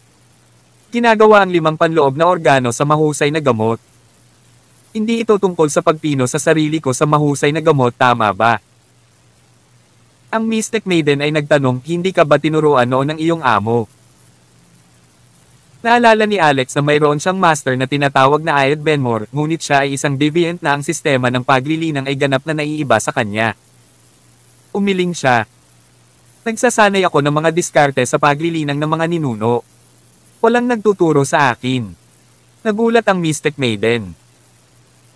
Ito ay talagang itinuturing na isang likas na talento na maaari mong maabot ang antas na ito ngayon o kailangan mong mamatay ng 8 o 10 beses kahit papaano. Hindi katakatakang malabo itong kalawakan nang tumingin ako sa iyong kaharian. Alam mo ang lahat ng bagay, ngunit sa katunayan, hindi ka partikular na namumukod tangi. Nahiya si Alex. Ito ang unang beses na may nagsabi ng ganoon sa kanya. Noon pa lang, nakita niyang isa-isang inilabas ng demonyong baboy ang mga kahon ng bato at maingat na inilagay sa ibaba mismo ng 7 bulaklak na para bang hinihintay nitong mahulog ang mga prutas para mailagay sa mga kahon mamaya. Tapos sabi ulit ng Mystic Maiden, itong treasure hunting pig ay may kaunting talino talaga. Ang ilang mga kahon ng bato ay hindi simple. Kung hindi ako nagkakamali, ang mga ito ay gawa sa void crystals, hindi sa daigdig at walang bahid ng yin at yang. Hindi mabubulok ang mga pagkaing nakalagay sa kanila. Kung hindi agad nauubos ang stardew fruit ay magiging alikabok na agad. Sa tingin ko ang baboy na ito ay matagal ng pinaghandaan at nananagoy dito, ngunit sa hindi inaasahang pagkakataon ay naharang mo at nakuha ang merito nito. Matapos itong pakinggan, medyo nagulat si Alex at maswerte rin. Mas kakaiba ang pakiramdam niya sa treasure hunting pig. Nandito na sila. Pinaalalahanan ako ng Mystic Maiden na may papalapit. Natural na naramdaman din ito ni Alex kaya't sinabi niya sa demonyong baboy, matandang baboy, kolektahin mo ang mga kayamanan at huwag nang pakialaman ang anumang bagay. Pagkatapos ng usapin, isasama kita para mamitas ng chaos fruits pati na rin ang heavenly gourd. Ang mga salita ng huli ay purong pigilan ng baboy na demonyo upang iligaw ito dahil sa takot na tumakas ito pagkatapos makuha ang stardew fruits. Hindi ba magiging walang saysay ang lahat ng gawaing iyon? Oink! Oink! Alam mo rin kung nasaan ang heavenly gourd. Hindi mapakali ang demonyong baboy. Iyon ay usap-usapan na ang item na nagmumula sa parehong pinagmulan ng treasure gourd ng Grand Supreme Elderly Lord. Nag-iwan ng pangungusap si Alex. Natural iyon. Ako ang tunay na mapalad na tao at walang hindi ko mahanap. Nagmayabang siya saglit. Pagkatapos tumakbo siya sa entrance ng kuweba na kakababa niya lang at nakita niya ang unang sumugod ay walang iba kundi ang Little Princess of Silver Moon Sanctuary na si Colette Brunel. Nang makita si Alex na nagkunwaring Gabriel, pumunta si Colette at nagtanong, Master Simpson, ano ang nangyayari dito? Nakita ni Alex ang hindi bababa sa 400 o 500 tao na nagmumula sa kanyang likuran. Halos lahat ng pumunta sa handaan ay dumating na. Tahimik siyang umungol. Paano niya haharapin ang mga ito? Kailangan ba niyang pumunta sa isang killing spree? Ngunit hindi niya kayang pawiin ang mga ito. Master, ang mga taong ito ay nagpumilit na pumunta. Hindi namin sila mablock kahit na gusto namin. Magalang na sabi ng isang elder mula sa Sunshrine kay Alex. Ang gayong mga salita ay nagpapaalala sa kanya na si Gabriel ang pinakasusi upang malutas ang krisis sa harap niya. Agad siyang sumigaw na may mahabang mukha, anong kabastusan. Ang lugar na ito ay isang ipinagbabawal na lugar ng aking Sunshrine. Sino ang nagpahintulot sa inyo na pumunta dito? Kayong lahat magwala. Sabi ng isang matandang lalaki, Master Simpson, mali ang magsabi ng mga ganyan, tama. Noon, inihayag ng iyong Sunshrine sa mundo na ang walang buhay na bundok na ito ay hindi isang domain ng iyong Sunshrine kundi isang walang Panginoon na lupain. Ngayon ang kayaman ng iyon ay nahukay sa bundok na ito. Natural lang na ang mga saksi ay makakakuha ng kanilang mga bahagi. Umisi si Alex. Sino ang nagsabi sa inyo na may nahukay na kayamanan? Inuulit ko. Ito ay isang ipinagbabawal na lugar ng aking Sunshrine. Ngayon ang aking alagad, si Donovan Orlando, ay nasa loob ng pag-iisa. Ang sino mang lalapit ay magiging kaaway ng aking Sunshrine. Nasaan ang mga alagad ng dambana ng araw? Kabanata 2349. Ang kanyang pinakawala na aura at dominanteng mga salita ay nagulat sa lahat. Lalo na si Colette na nakatayo sa kanyang harapan ay nabalot ng malakas na pamimilit na pinilit siyang umatras ng 3 hakbang. Swoosh! Isang grupo ng mga alagad ng Sunshrine ang humakbang at inilabas ang kanilang mga sandata. Namutla ang mga tao habang nagiging seryoso ang mga pangyayari. Mukhang awkward ang matandang lalaki. Master Simpson, bakit kailangan mong maging ganito? Mag-usap tayo ng maayos. Hindi mo ba narinig na hindi pa bumabalik ang Young Sectmaster? Kung ganoon paano? Mukhang hindi nagulat si Alex. Simula kailan ko kailangan ipaliwanag sa iyo kung paano gumagana ang aking Sunshrine? Umatras bumalik. Kung hindi, papatayin kita ng walang awa. Pumatay ng walang awa. Pumatay ng walang awa. Dahil ang sitwasyon ay umabot sa puntong ito, ang karamihan ng tao ay hindi na makapagpumilit. Pagkatapos ng lahat, ipinakita doon ang lakas ng Sunshrine. Kahit na ang kanilang pangunahing puwersa ay wala sa paligid, sila ay hindi isang taong maaaring mabuli sa kalooban. Gayunpaman nang ang lahat ay tumalikod upang bumaba ng bundok at naghahanda pang ang umalis sa Sunshrine ng may hinanakit, isang matandang lalaki mula sa Sunshrine ang natisod sa bundok at sumigaw, "Hindi maganda. Hindi ito maganda. May nangyaring kakilay-kilabot." Ang lahat ng Soulstones ng Sectmaster at 11 Peak Lords ay sumabog na. Ang gayong mga salita ay nagdulot ng malaking epekto. Sa oras na iyon, maraming tao ang naramdaman na parang sumabog ang kanilang mga puso. Ang Soulstone ay nakatali at konektado sa kaluluwa ng isang tao. Kung ang tao ay buhay, ang Soulstone ay hindi masasaktan. Kung ang tao ay namatay, ang Soulstone ay mabibiyak. Kalokohan, hindi ba maayos ang Sectmaster dito? Paano sisubog ang Soulstone? May sumimangot. Totoo ito. Nakita ko ito ng sarili kong mga mata. Among the 12 Peak Lords, the rest exploded, except for the Peak Lord, Gibson Edward, determinadong sabi ng lalaking lumapit at halos minampa sa Diyos. Gayunpaman, napatulala rin siya matapos makita si Alex na nag-disguise bilang si Gabriel. Ano ang nangyayari? Baka may pumasok sa Soulstone Hall at sadyang winasak ang Soulstones. Natarante rin siya. Sa sandaling ito, muling naganap ang pagbabago sa gilid ng bundok. Ang pilak na liwanag sa loob ay lalong kumikinang na bumubulusok palabas ng pasukan ng kuweba na parang agos. Para lang itong fountain. Ang kurtina ng pilak na liwanag ay hindi nagtagal ay kumalat sa isang malaking kalawakan na bomb-alot sa lahat. Ito ay isang malaking problema sa oras na ito. Sa sandaling pumutok ang pilak na ilaw, ang karamihan ay nakadama ng walang katulad na pisikal na kaginhawahan. Ang pilak na liwanag ay nagpadalisay sa lahat ng kanilang mga kalamnan, buto, dugo, mga butas, at kakaibang enerhiya na hindi mabilang na mas mataas kaysa sa espiritual na enerhiya ng langit at lupa na tumagos sa kanilang mga katawan. May biglang sumigaw sa sobrang gulat. Ano ang bagay na ito? Oh Diyos ko! Pakiramdam ko ay lumawak ang aking mga meridian at ang aking cultivation base ay lumaki ng husto. Mukhang gumaling na ang mga dati kong sugat. Magpapagaling ba sila? Ako, lalagpasan ko ang bottleneck. Pupunta ako. At nalagpasan ko ito.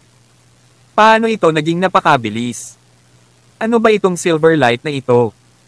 Ito ay tiyak na isang kayamanan. Ano ang nakatago sa bundok na ito? Natuwa ang mga tao. Pagkatapos makakuha ng mga ganitong benepisyo, walang sino man ang handang umalis.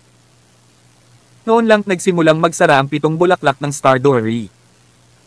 Pagkatapos 7 prutas ang mabilis na pinalapot mula sa mga tangkay ng bulaklak.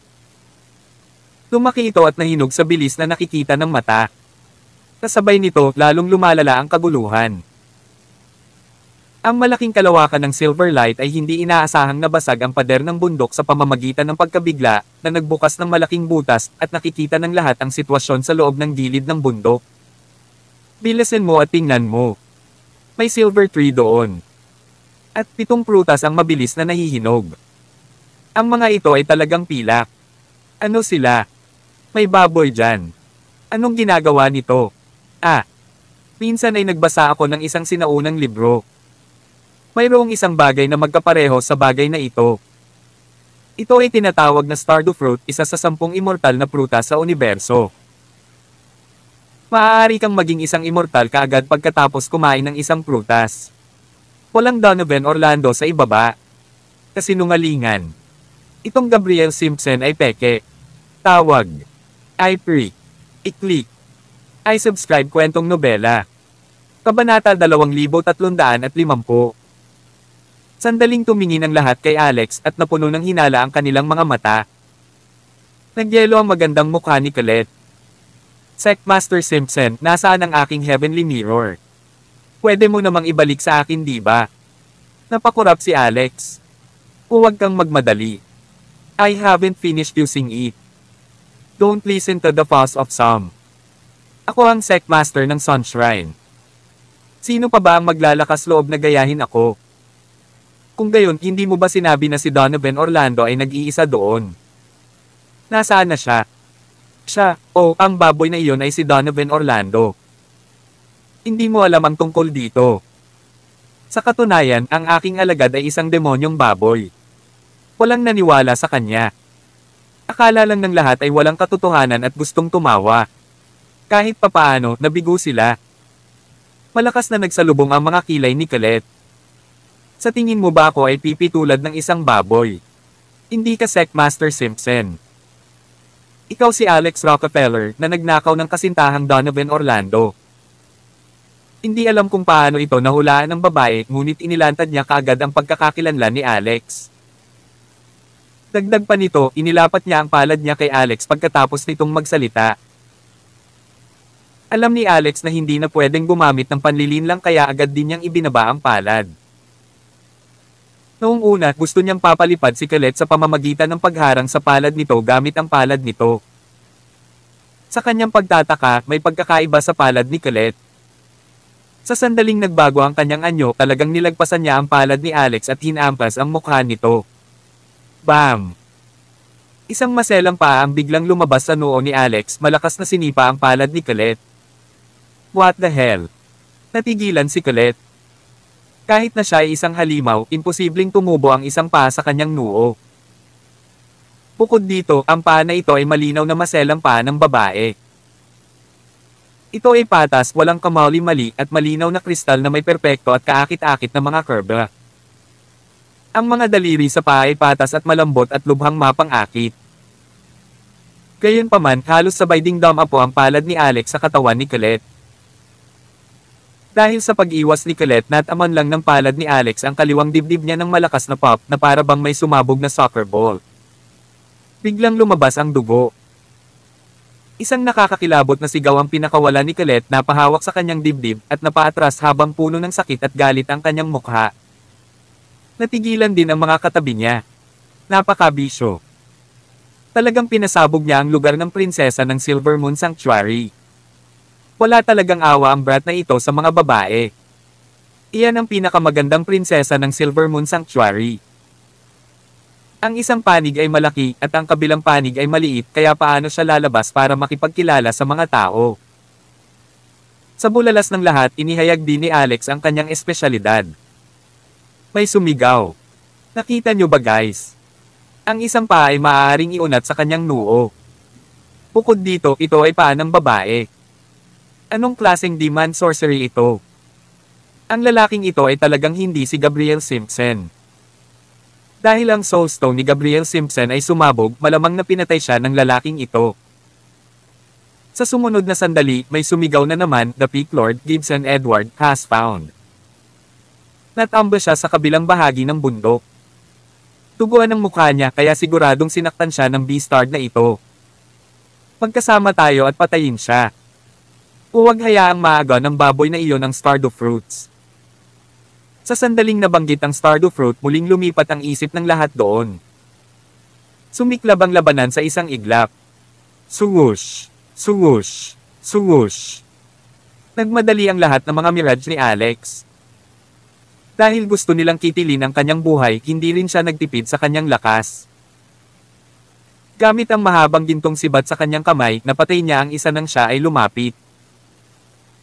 Sa isang kisap mata, 6 o 7 eksperto ang napatay sa lugar. Siya talaga ang Rockefeller Beastard. Isang tao mula sa Sunshrine na nakakilala sa mahabang gintong sibat sa kamay ni Alex ay agad na sumigaw, lahat, huwag makipag-away sa malapitan. Gumamit ng mga saklaw na pag-atake. Gumamit ng mga saklaw na pag-atake. Si Alex na nagbabantay sa pasukan ng kuweba ay kayang pigilan ang lahat ng puwersa ng kaaway ng mag-isa. Inilabas niya ang malaking kalasag ni Athena na kagagaling lang niya kay Donovan para harangin ang mga pag-atake. Goddess as expected, hindi siya binaygo ng malaking kalasag ni Athena. Siya ay hindi magagapi na may kalasag sa kanyang kamay at walang pag-atake na makakasira sa depensa ng malaking kalasag. Sa bagay na ito ay tulad ng pagkakaroon ng isang mobile fortress. Sa sandaling ito, ang pilak na liwanag sa gilid ng bundok ay kumikinang ng matindi ng higit sa 10 beses at kahit na ang mga kakaibang banal na himno ay lumutang. Nang lumingon si Alex, nakita niyang hinog na lahat ang 7 prutas ng Stardo.